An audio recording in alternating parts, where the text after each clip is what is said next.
Dua pria itu melempar tas ransel ke arah bawah jurang. Dengan suara keras, gadis terlempar keluar dari tenda. Dia belum sempat menyelamatkan diri. Tas ransel itu menabraknya lagi. Untungnya, gadis berhasil memegang tas ransel. Belum sempat bernafas lega, tali yang terhubung ke tas ransel tersangkut. Bos di atas yang melihat ini, menyuruh anak buah untuk melonggarkan tali, lalu mengeluarkan pisau dan memotong. Melihat tas ransel yang jatuh ke jurang, hati gadis ketakutan. Dia menggunakan semua kekuatannya untuk memanjat. Perlahan meringkuk di bawah tenda, tidak berani bersuara. Setelah tak mendengar suara dari bawah, pria di atas jadi tenang. Angin berhembus, gadis yang hanya pakai tank top kedinginan.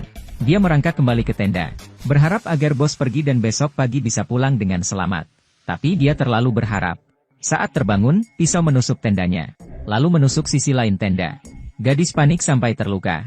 Bos demi memastikan lagi, turun ke bawah tebing, lalu bertanya dengan marah di mana gadis menyimpan kamera. Demi keselamatannya, gadis bilang ada di dalam tenda. Lalu sambil mengobrak-abrik, dia mengambil pisau dan menusuk pria itu, lalu menendangnya. Saat ingin memotong tali, dia ditarik keluar oleh bos. Gadis itu mencengkeram celana bos. Itu sebabnya dia tidak jatuh. Menyadari dirinya sudah kelelahan, gadis mengancam. Jika tidak ingin ikut terseret, minta bawahannya untuk menarik. Bos tak berdaya dan menyuruh anak buahnya menarik. Baru sampai, bos langsung menjambak gadis. Ingin menariknya. Gadis mengeluarkan pisau dan memotong rambutnya. Saat dia berjuang untuk naik ke tenda, cantolan tenda terlepas, lalu jatuh ke bawah. Untungnya gadis berhasil menyelamatkan diri. Malamnya, saat bos tidur, kedua anak buahnya merasa ini sudah kelewatan. Harus bergegas lapor untuk menghentikan semua ini. Hari perlahan menghampiri bos. Ingin membunyikan alarm di jam tangannya. Tak disangka, bos membuka matanya, mendorongnya ke pinggir tebing. Melihat ini, Luka memohon belas kasihan. Bos akhirnya berhenti. Dia berdiri di pinggir tebing, berkata dengan tegas ke gadis. Mereka tidak akan pergi jika gadis tidak beri kameranya. Malamnya, Luka sedang buang air kecil. Dia berdiri di pinggir tebing, tapi bos muncul dari belakangnya dan memukul kepalanya. Melihat adegan ini, dia sangat panik. Tapi hal buruk akan datang. Saat Hari bangun dan tanya keberadaan Luka, bos menjelaskan Luka sedang mencari bantuan. Hari percaya dan tidak ingin mempermasalahkannya. Lalu memutuskan untuk turun dan bicara dengan gadis. Tak lama, gadis melihat seseorang turun perlahan. Tanpa sadar, gadis mundur beberapa langkah. Tapi Hari menjelaskan jika dia tidak jahat, dan melempar kaleng untuk dia makan. Menjelaskan tujuannya. Mereka sedang cari bantuan. Berikan kameramu, kita akan bantu kamu. Gadis geleng kepala. Beritahu Hari jika Luka didorong dari tebing. Hari seketika melihat jurang di bawah. Menyadari selanjutnya dia akan jadi target. Dia mencari ide. Meminta gadis untuk mengeluarkan kartu memori dan memberinya kamera. Lalu menyuruhnya berteriak. Bos mendengar suara teriakan itu, mengira gadis didorong. Melihat Hari bawa kamera, bos bergegas menarik Noah. Demi memastikan, Hari bergegas menelepon Luka.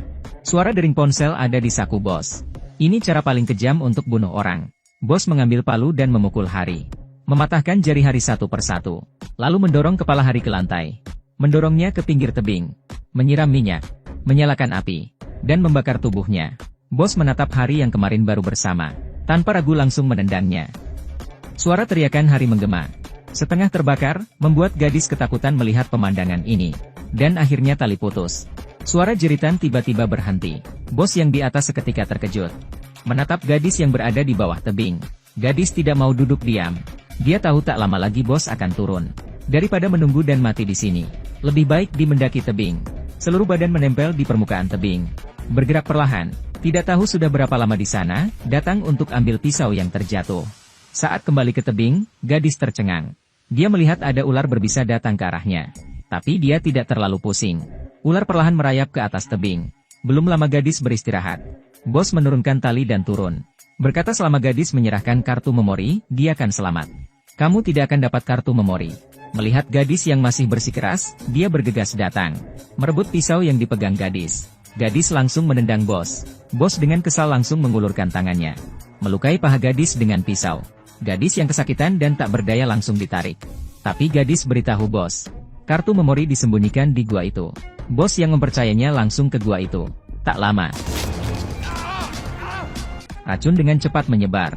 Bos menatap gadis dengan marah dan mengayunkan kembali. Meninju beberapa kali. Lalu mencekik leher gadis dengan erat. Tidak tahu dari mana datangnya kekuatan gadis. Gadis mendorong bos dan memotong tali. Bos hampir jatuh. "Tolong, bantu aku." Melihat perubahan sikap bos, gadis merasa kasihan. Gadis berjongkok, mengulurkan tangannya. Tapi yang dia tarik, hanya tombol bantuan di jam tangan bos. Jangan bermimpi.